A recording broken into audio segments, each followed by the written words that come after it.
और आइए अब आपको तस्वीरें दिखाते हैं हरियाणा के कुरुक्षेत्र से, जहां अंतर्राष्ट्रीय गीता जयंती महोत्सव का आयोजन किया गया है। और इस आयोजन में हरियाणा सरकार के साथ आसाम सरकार साझेदार के रूप में भाग ले रही है। इस बार का आयोजन जो अंतर्राष्ट्रीय स्तर पर गीता जयंती का आयोजन कुरुक्षेत्र में हो रहा है, उसमें आसाम सरकार की ओर से आसाम के मुख्यमंत्री मुख्य अतिथि के रूप में पहुंचे हुए हैं। आइए आपको सुनवाते हैं मुख्यमंत्री हेमंता बिश्वा शर्मा क्या कह रहे हैं। हरियाणा के कुरुक्षेत्र से इस वक्त हेमंता बिश्वा शर्मा। परमानंद जी, स्वामी माधव प्रिय दास जी, बाबा भूपिंदर जी, इंद्रेश जी, दिनेश जी, विजय जी, राजेंद्र दास जी, पीयूष मुनि जी, भाइयों बहनों, माताओं पिताओं और उपस्थित सारे जनगण, सबसे पहले मैं हरियाणा सरकार को धन्यवाद देना चाहता हूं कि इस बार की जो इंटरनेशनल गीता महोत्सव हुए हैं उसमें आपने असम प्रदेश को एक पार्टनर स्टेट का रूप से भाग लेने के लिए निमंत्रण किया, असम का गरिमा बढ़ाया। मैं इसलिए मनोहर लाल जी को बहुत बहुत धन्यवाद देना चाहता हूँ। कुरुक्षेत्र ऐसा एक स्थान है जो स्थान में भगवान कृष्ण का दो बार आगमन हुए थे। इसका बारे में आप लोग सबको जानकारी है। लेकिन कुरुक्षेत्र ऐसा भी एक स्थान है जहां पूरा भारत का संगम हुए थे महाभारत का समय में, और आज भी सारा भारत का झलक हम कुरुक्षेत्र महाभारत का समय से आज भी हम देख सकता हूं। मैं आप लोग को बोलना चाहूंगा कि ये गीता महोत्सव हुआ है। ये गीता महोत्सव का जो मूल दो नायक है भगवान कृष्ण और अर्जुन जी। भगवान कृष्ण से असम का भी लंबा संबंध रहा है। हम भगवान कृष्ण को हमारे दामाद मानता हूँ, इसलिए भगवान कृष्ण ने असम के बेटी रुक्मिणी को शादी किया था, और इसीलिए कृष्ण का साथ जो हमारा संबंध है वो संबंध दामाद का है। और गुजरात में भी जब माधेपुर खेरे में कृष्ण रुक्मिणी का शादी मनाया जाता है हर साल, हम लोग असम में हर साल जाता हूँ, इसलिए जहाँ भी भगवान कृष्ण का चर्चा होते हैं वही हमारा उपस्थिति एक प्रकार से अनिवार्य हो जाते हैं। भगवान कृष्ण कुरुक्षेत्र युद्ध में उनका जो भूमिका था ये तो आप सब जानता हमारा सबका इसमें जानकारी है। असम से और दो महान योद्धा ने महाभारत युद्ध में अंश लिया था। असम वो समय प्रागज्योतिषपुर नाम में जाना जाते थे, और प्रागज्योतिषपुर का राजा भगदत्त ये युद्ध में शामिल हुए थे, लेकिन वो कौरव के लिए युद्ध किया था। और भगदत्त का जो वीरत्व है, भगदत्त ने कुरुक्षेत्र में जो पराक्रम दिखाया था वो भी महाभारत में अंकित है। भीम का शादी भी असम में हुआ था। अर्जुन ने भी एक शादी हमारे उत्तर पूर्व का मणिपुर में किए थे। भीम का शादी हिडिंबा से हुआ था, और घटोत्कच जैसा पराक्रमी योद्धा भीम ने जन्म दिया था। घटोत्कच आए थे कुरुक्षेत्र में और पांडवों के लिए लड़ा था, और घटोत्कच का पराक्रम का गाथा भी महाभारत युद्ध में महाभारत में अंकित है। तो इसलिए ये हम असम से हो, उत्तर पूर्व देश का उत्तर पूर्व कोने से हो, लेकिन असम और देश का जो संबंध है और हमारा जो भारत का परिचय है ये आज का परिचय नहीं है। महाभारत और रामायण का दिन से ही हमारा ये देश है, हमारा देश रहेगा और जब तक शान और सुरूज है तब तक भारत माँ रहेगा, ये हमारा विश्वास है और वो सत्य भी है। कभी कभी ब्रिटिश लोग सोचते हैं कि हम भारत को बना के गया हो, कभी कभी हमारा कोई लोगों का ये भी एक मन में कॉन्सेप्ट है कि 1947 15 अगस्त का भारत का जन्म हुआ था, लेकिन हम लोग सबको मालूम है कि ये जो 1947 वाला बात है ये तो एक पॉलिटिकल इंटीग्रेशन का बात था, लेकिन सांस्कृतिक भारतवर्ष, राजनैतिक भारतवर्ष आज 5000 साल पहले से है।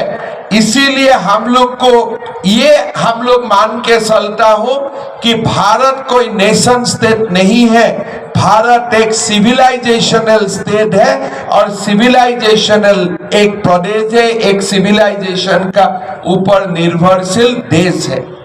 कभी कभी मेरा बात होते हैं आप कॉन्स्टिट्यूशन को मानते हैं, हम बोला मैं जरूर कॉन्स्टिट्यूशन को मानता हूं, इसलिए हमारा संविधान का जो मूल आधार है वो भी वेद, उपनिषद और भगवत गीता से ही हुआ है, इसलिए हमारा वो संविधान हम हमेशा मानता हूं। अगर भारत का संविधान हिंदू ने नहीं बनाता होता था, अगर भारत का संविधान सभा में वही हिंदू लोग नहीं बैठता था, तब हमारा संविधान का आकार आज जैसा नहीं होते थे। हिंदू मानते हैं कि वसुधैव कुटुंबकम, हिंदू मानते हैं सब धर्म समभाव, इसीलिए आज भारत का संविधान सेकुलर है, धर्म निरपेक्ष है। एक समय 2 संविधान बनाया गया था, एक पाकिस्तान में बनाया गया था और एक भारत में बनाया गया था। पाकिस्तान का संविधान इस्लाम का ऊपर बनाया गया, लेकिन भारत का संविधान धर्मनिरपेक्ष हुआ, इसलिए जो महापुरुष लोगों ने भारत का संविधान बनाया था वो लोग हिंदू था, वो लोग वेद और उपनिषद से अपना प्रेरणा लेते थे। इसीलिए हमारा भारत का जो सिविलाइजेशन है, ये सिविलाइजेशन एक बहुत महान सिविलाइजेशन है और ये विज्ञान का ऊपर आधारित है। अगर विज्ञान का ऊपर ये सिविलाइजेशन आधारित नहीं होते थे तो 5000 साल का बाद भी हम गीता का स्मरण के लिए यहाँ समावेश नहीं होते थे। हमारे जो भारत का संस्कृति है ये एक प्रकार से कृष्ण संस्कृति भी है। जैसे कृष्ण ने गीता का वाणी दिया, देश को संदेश दिया, मानव जाति को संदेश दिया, ये संदेश आज भी हमारे लिए बहुत इंपॉर्टेंट है, आज भी हमारे लिए फंडामेंटल है। भगवान श्री कृष्ण ने गीता में कर्म योग का बारे में बताया, ज्ञान युग का बारे में बताया, भगवान कृष्ण ने भक्ति मार्ग के लिए बताया। हम मॉडर्न एक वर्ल्ड में अभी आके पहुंचा हूं, इस मॉडर्न वर्ल्ड में भी अगर हमें शांति चाहिए, अगर हमें हमारा सचमुच विकास चाहिए, तब हमें निष्काम कर्म का बारे में सीखना पड़ता है, निष्काम कर्म के बारे में जानना जरूरी होते हैं। भगवान कृष्ण ने गीता में ये भी उपदेश दे के गया है कि जो काम में भक्ति निहित नहीं है, जो काम में भक्ति नहीं है, वो काम कभी भी सत्काम नहीं हो सकता है। हम अगर शिक्षा लेता हूं, शिक्षा में भक्ति नहीं होते हैं, अगर हम देश का सेवा करता हूं लेकिन भक्ति नहीं है, खाली तनख्वाह के लिए देश का सेवा करता हूं, वो सेवा कभी पूर्ति नहीं होते हैं, इसलिए इसमें भक्ति नहीं है। और सबसे बड़ा बात, भगवान कृष्ण ने गीता की समाप्त करने के पहले अर्जुन को बताया था कि आपको मैं जो काम करने के लिए उत्साहित कर रहा हूं, वो काम मैं पहले ही कर चुका हूं, आप खाली एक निमित्त है। मतलब हम यहाँ जो उपस्थित है, ये जो संसार में हम लोग आए हैं, ये संसार का हर काम हम वो परमात्मा के लिए करता हूँ। कारण परमात्मा हमारा आने का पहले से ही वो सब कुछ काम करके रखा है। जो कुछ काम हम खाली एक प्रतिनिधि बन के इस काम को समाप्ति करना है। मतलब हमारा मन में कोई अहंकार नहीं है कि कुरुक्षेत्र हम जीता हूं। हमारा मन में कोई अहंकार नहीं है कि हमने कौरव को पराजित किया हो। हमने इसीलिए कौरव को पराजित किया हो कि हमें अधर्म का ऊपर विजय पाना है, और अधर्म का ऊपर विजय पाना ही सनातन का लक्ष्य है और हिंदू का लक्ष्य होता है।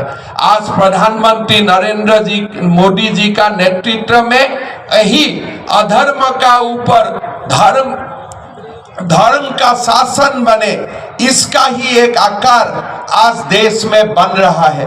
मेरा मानना है कि ये हमारे जो गीता महोत्सव है, यहाँ से जो वाणी हर साल निकालते हैं, ये वाणी से हमारा भारत का सभ्यता का बुनियाद और मजबूत करते हैं, और हमारा भारत का जो सभ्यता है इसको भी आगे लेके जाते हैं। मोदी जी ने अंतर्जातिक योगा दिवस का शुरुआत किया था। हरियाणा में मनोहर लाल जी ने अंतर्जातिक गीता महोत्सव का शुरू किया है। योगा और गीता एक ही है। योगा और गीता का जब एक साथ लोग जानने का कोशिश करता है, लोग एक पूर्ण मानव एक पूर्ण मानव तक पहुंच जाते हैं। मैं पुनः एक बार हरियाणा का यशस्वी मुख्यमंत्री मनोहर लाल जी को ये अंतर्जातिक गीता महोत्सव के लिए और एक बार मैं धन्यवाद करता हूँ। स्वामी ज्ञानानंद जी को मैं नमन करता हूँ, ये एक बहुत बड़ा काम करने के लिए।